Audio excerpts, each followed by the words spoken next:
We hear a lot about Call of Duty fell off, Call of Duty lost its relevance, Call of Duty is dead. But why do we hear that? Why did that happen? Now, obviously, this didn't happen overnight. And obviously, there's a lot of ongoing issues that have contributed to it. So, you know what? It's Crash Course time. Welcome to the channel, everybody. Jimmy or Chaos. Today, I'm going to go over the 20 main things that I think, well, I'll just say it, ruined Call of Duty. And if somebody at Activision is watching the video somehow, consider this your what to fix list if you want to get things back on track, if you want to have the opinions of the community. Also, I would highly suggest you read the comments because I have one of the longest running, most diverse, most, I would say, educated Call of Duty communities out there. You guys know your stuff, and I do read every comment on every video. So let's see what things did the most damage to the series, things that maybe could be fixed in the future. Drop a like, make sure you're subscribed. And at number 20, the new spawn engine. I think this is a big one, even though it is at number 20. If you ever wonder why modern COD feels so much more random than it used to, it does for me, this is why.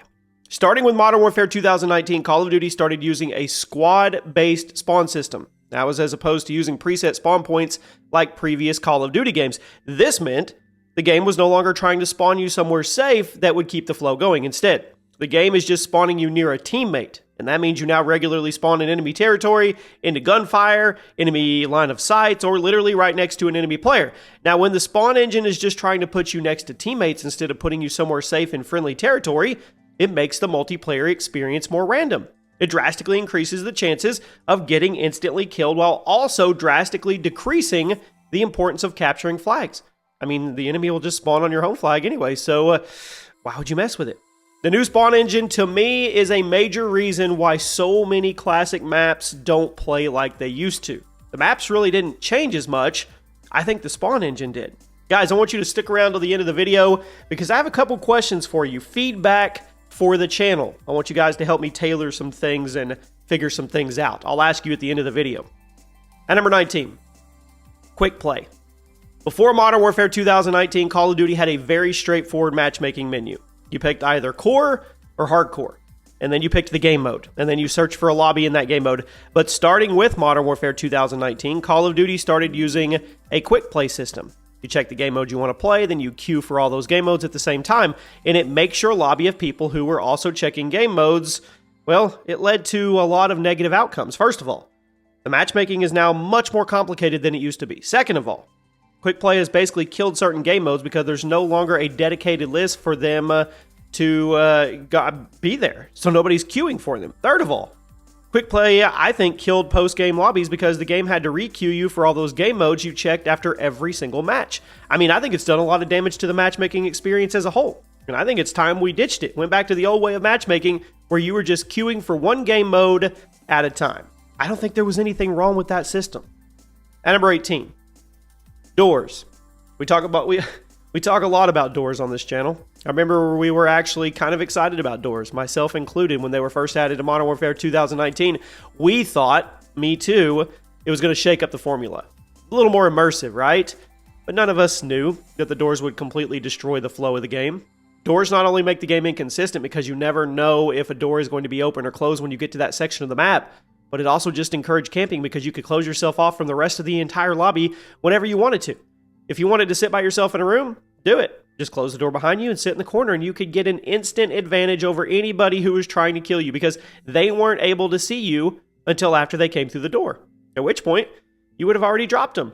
Doors, to me, don't belong in Call of Duty. Now, I don't know why they keep coming back, but they do. And remember, guys, everything I tell you, this is all subjective. This is all just my opinion. I feel like I speak for the community at times, but I also know that there's people that like some of the things we're talking about. That's the beauty of it. We can have all the opinions together here on the channel. At number 17, visual clutter. Infinity Ward is the biggest culprit of this, but all three studios, I think, are guilty of it. When you look at classic Call of Duty, the visuals to me are clean. There's nothing on the screen that doesn't need to be there. It's very obvious where everything is. The guns, the HUD icons, they never get in the way of you playing the game. Now, there's so much going on at any given moment, and so much of it I don't think needs to be there. There's obviously the ridiculous visual recoil and screen shaking in the IW games, but there's also excessive pop-ups, clashing colors on the HUD. Sometimes those pop-ups aren't even working properly. Who remembers all the times you unlocked a camo and the pop-up was just a big blank box that took up a portion of your screen for no reason? There's way too much visual clutter in Call of Duty now. I don't understand it. I mean, if you go back to the COD 4 Classic Modern Warfare 2, you'll see what I mean. All the necessary information that you need to digest on your screen is there, and it doesn't take up more space than it needs to. When you fire your guns, there are visual effects going on, but it never gets in the way of your actual gunfight. I mean, to me, I feel like we went backwards in this department. At number 16, AI. Why are we using AI to make cosmetics? Seriously, with the number of people working on Call of Duty games, why would it be necessary to use AI? I've seen it. It pisses people off because there's no reason why you should have to pay real money for cosmetics that were generated for free by typing a prompt into ChatGPT or whatever they use at the studios. There have been a ton of amazing cosmetics throughout the years. Artists that have created some crazy things for Call of Duty. Talented artists, right? That brought stuff to life. You can totally tell when something is made by AI. And it makes the experience feel cheap and lame because it is cheap and lame. If somebody pays real money for a Call of Duty game, they expect that money to go towards the people who work to make it. They don't expect that money to go towards someone typing prompts into an AI generator because anyone can type prompts. We want those artists that make the really cool stuff for Call of Duty. At number 15, the new IW engine. Call of Duty has always run on variants of the same engine. That's not new, but they never felt as similar to each other as they do now, to me. Ever since Modern Warfare 2019 came out, basically every Call of Duty game has felt very similar. And some people may argue back and say, Jimmy, that's a good thing. Well, hear me out. The only real exception is Black Ops Cold War, which is also the only Call of Duty game since Modern Warfare 2019 not to be built on some variation of the new IW engine. And I know all the old Call of Duty games were built on various versions of the Quake 2 engine, but also Infinity Ward and Treyarch were going in wildly different directions with their modifications every year, and that made every game feel super unique. Today, Activision is trying to keep the engines as unified as possible so they can make sure everything operates properly in the COD HQ.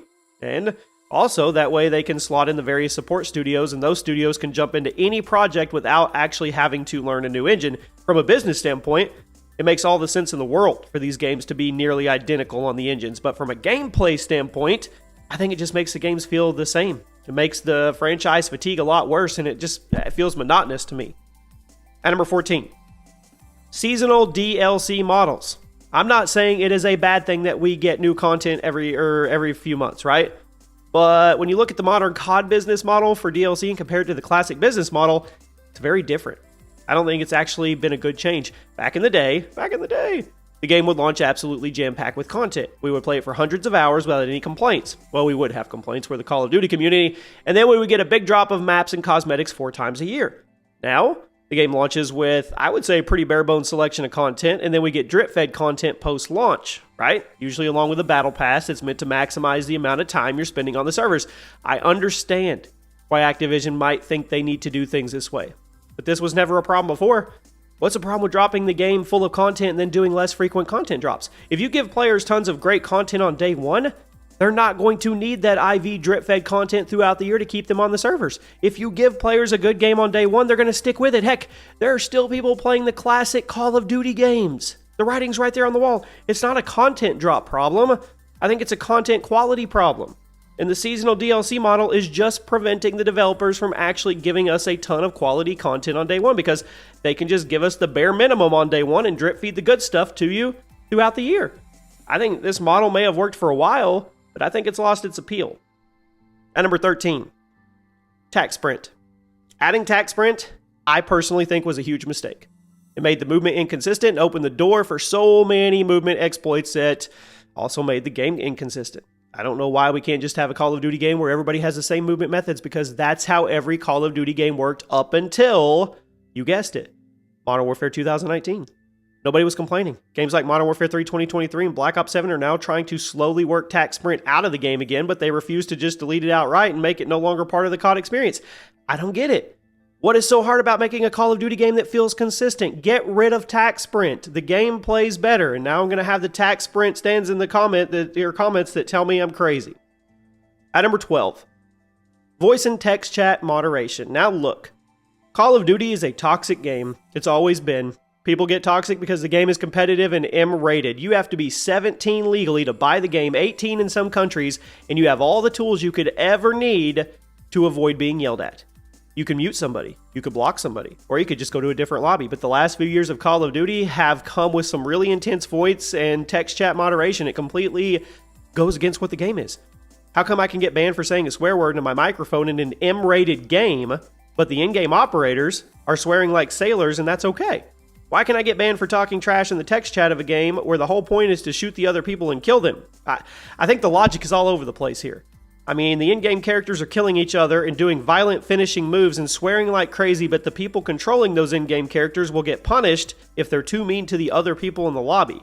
I don't know what game I've even playing. Is this game made for adults or is it made for children?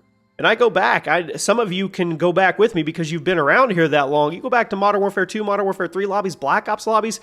Yes, it was the Wild West and it was crazy. And I'm not saying there are things that were really bad that don't need to be there. I'm not saying that you need to go into lobbies and we need to be able, or people need to be able to bully people and be mean to people. But there's also a level of intensity that is Call of Duty. I don't know. I guess that's a video for another day. At number 11, no rank play on launch day. Why is this a thing? Why is this a trend? Why are we talking about this? Why is it that rank play is always last and something that comes after launch? Why can't rank play just be available on day one or at least week one? The last few Call of Duty games have only put rank play up in the way after the game came out, which means the sweatiest players are just running around pubs and messing up that SBMM algorithm, and it also means those sweaty players have nothing to aspire for or work towards because they're stuck playing pubs. So literally nobody's happy. Why isn't rank play a universal COD feature? Why isn't there on launch day? What's hard about getting rank play up and running for launch day? I mean, I'm asking. I'm not a developer. I'm not a tech guy. I don't know. Like, can you just not copy paste the rank play system from Black Ops 2 and have it there on launch day and everybody's happy? Is that not a thing? Is that too easy? I don't know. At number 10, I hate to say it, but the yearly release. It's an obvious pick here. The yearly release schedule for a PvP game, it's just outdated. And even Activision knows this because they're putting so much money into supporting COD Mobile, which has been going very strong for years without a refresh. But the mainline Call of Duty games get replaced every single year, and it makes it so hard to get invested, especially with all the other problems that plague the franchise. Also, I don't think it's any coincidence that every single year, Activision makes a big deal about supporting the new mainline Call of Duty game as much as possible with tons of post-launch content. They're only saying that because they know we want a long-term game. They know we don't want to keep buying a new COD game and just want to keep playing the one we like. They know we want COD to be supported. But Activision, they have to refresh the series every single year. They want to be both a premium title and a live service at the same time. And I don't think people are okay with that anymore. At number 9, the Gunsmith. Really started out as an interesting take to shake things up, but it has now turned into an overcomplicated, grindy mess that just makes the game less interesting, in my opinion. Back in the day, when you could only put on a couple attachments on your gun, you not only could get a lot more mileage out of those attachments because they had a much bigger instant effect on the weapon, but it also prevented that awkward situation where a certain gunsmith build would completely break the entire game or be overpowered because there was no way the developers could actually test every possible gunsmith build when there's so many freaking attachments for every gun. I mean, you know what? Since we're talking about Gunsmith, we'll talk about another major problem, segue. But before we do, I know we can't go backwards. I know you can't digress and take away all the customization to a degree because people will be like, what? It's a hard one to take away, but can we not go back to the pick 10 system? At number 8, removing pick 10. The Gunsmith is what killed the pick 10 system for class creation. I think that's a problem. The pick 10 system gave you such incredible variety for your classes. It let you fine-tune your classes, all kinds of different playstyles, and sometimes you would sacrifice perks for more weapon attachments, sometimes you would sacrifice equipment for more perks. It made the game feel interesting. It debuted in Black Ops 2, and it came back in almost every Call of Duty game until, guess what? Modern Warfare 2019 introduced the Gunsmith. And ever since the Gunsmith was introduced, the pick 10 system has not come back because there's not really any way to make the pick 10 and the Gunsmith work together. It's one or the other. And I think I speak for a large portion of the Call of Duty community when I say the Gunsmith has overstayed its welcome. It's time for the Pick 10 to come back. It's time for the game to be about fine-tuned play styles again, instead of just spamming broken Gunsmith builds at each other. At number 7, no more factions.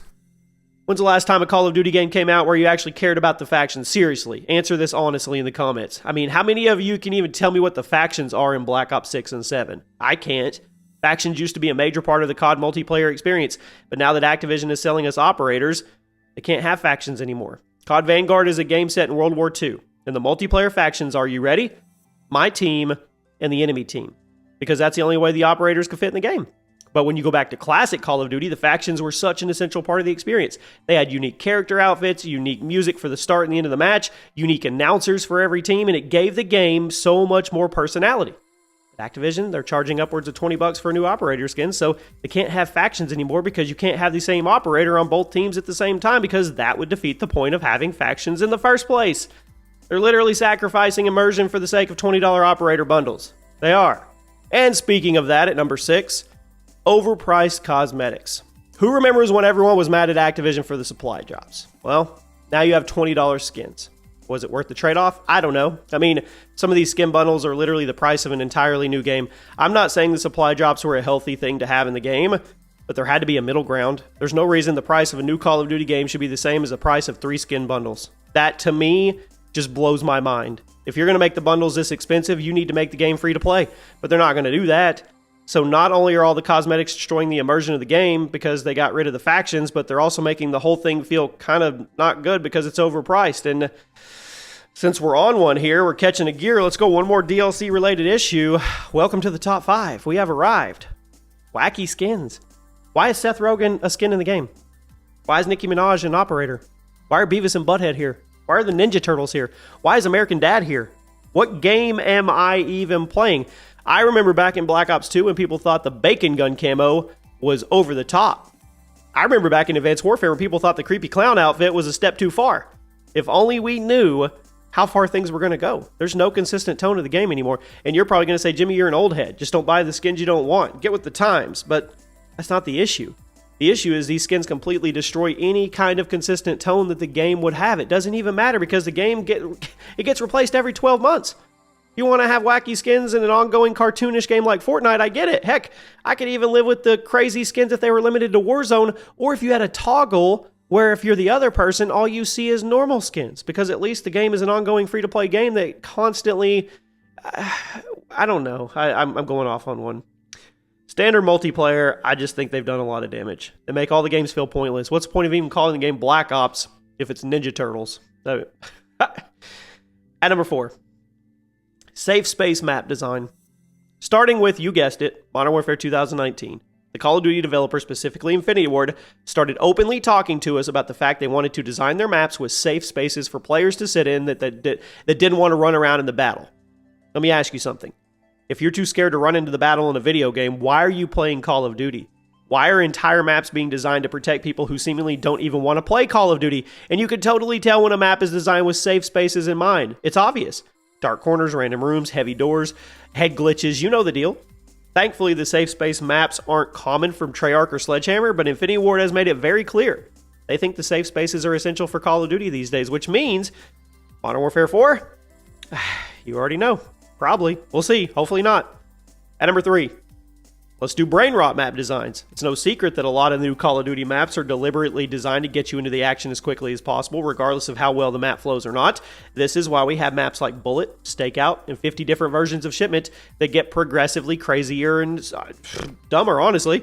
It's always been small maps in COD, but they had to flow, right? They flew. They had flow to them. And even though they were fast-paced, they weren't so fast you couldn't tell what was going on. New fast-paced maps are pretty clearly designed with that TikTok brain gamer in mind. They just want you to get from spawn to gunfight as quick as humanly possible. And it's led to the expression brain rot map design. And can you really blame people? There's no more strategy on the small maps. Every match on a small map is just, how long can I stay alive before I randomly get blown up? At number 2, Warzone. I loved Warzone when it came out. It came out at the right time. We needed it. A lot of people loved Warzone when it first came out, but there was a serious shifting point of priorities after Warzone blew up, and it's no secret the core multiplayer experience became way less important. They wanted to milk Warzone as much as they could, I get it. And they started being a lot less careful about the standard 6v6 multiplayer, which meant the multiplayer community started leaving the franchise, and once Warzone died off, the COD brand basically had nothing going for it. Activision sacrificed the multiplayer community in favor of Warzone, but then the Warzone hype died, and they were left holding the bag. The hyper-focus on supporting Warzone, I think it did insane damage to the 6v6 multiplayer community. And it led to a lot of players leaving Call of Duty for other games, and those players, they didn't come back. They have new games they're enjoying. I think that damage has been done. I still don't understand why Activision couldn't have supported both the multiplayer and the Warzone with the same level of care, but the decision to let multiplayer take a backseat to Warzone, I think that's hindsight mistakes right there. And at number 1, no shocker, SBMM. Yeah, the decision to get rid of true connection-based matchmaking and instead have this engagement-based, skill-based matchmaking system, it's completely destroyed the appeal of Call of Duty. You're no longer playing against a random selection of people and seeing how you compare to the rest of the community. You're now playing against a small group of people close to your skill level, or you're getting thrown into a lobby of people way better than you, or you're playing against a group of people who don't have any thumbs, and that cycle is specifically meant to keep you playing so you can chase the high of the easy lobbies. I think it's manipulative. It's completely against the appeal of classic Call of Duty, where you never knew who you were going to go up against when you topped the leaderboard. You felt like you earned it. It was a wide variety of skill levels in your lobby. When you ranked up, you felt like you earned it. When you played poorly, you felt like you had something to aspire to and change. But now, everything's manipulated. Nothing's organic, and the whole experience feels manufactured because it is. And plus, the reliance on SBMM is also what led to things like Quickplay, dissolving lobbies, lack of map voting, lack of ranked play, all that. It was all done in an attempt to keep the SBMM in the game when nobody wants it. I think this is the number one thing that is hurting Call of Duty. There's no changing my mind on that. So you let me know some other things that you think are. Once again, this is all constructive, and these are things that could be fixed. These are things that could be turned around and get us back on the right track. Now, really quick, if you're still here, I truly, truly appreciate you. I wanted to get your feedback specifically on thumbnails. I've done a lot of different styles with thumbnails, and I was kind of wondering if you guys could let me know which style you like best for the Call of Duty videos. We have the side-to-side, where you have like the yellow and the red, and then you have two pictures with text at the top, and then we have where you have the big picture of something with some text, and then you have like the blurred out Call of Duty map background. You guys know. You could just go through my channel and see the 4 or 5 different versions of Call of Duty thumbnails I have. I would love to know which ones you enjoy the best. Which ones are appealing to you to click on? Let me know in the comment section. I'll see you guys soon.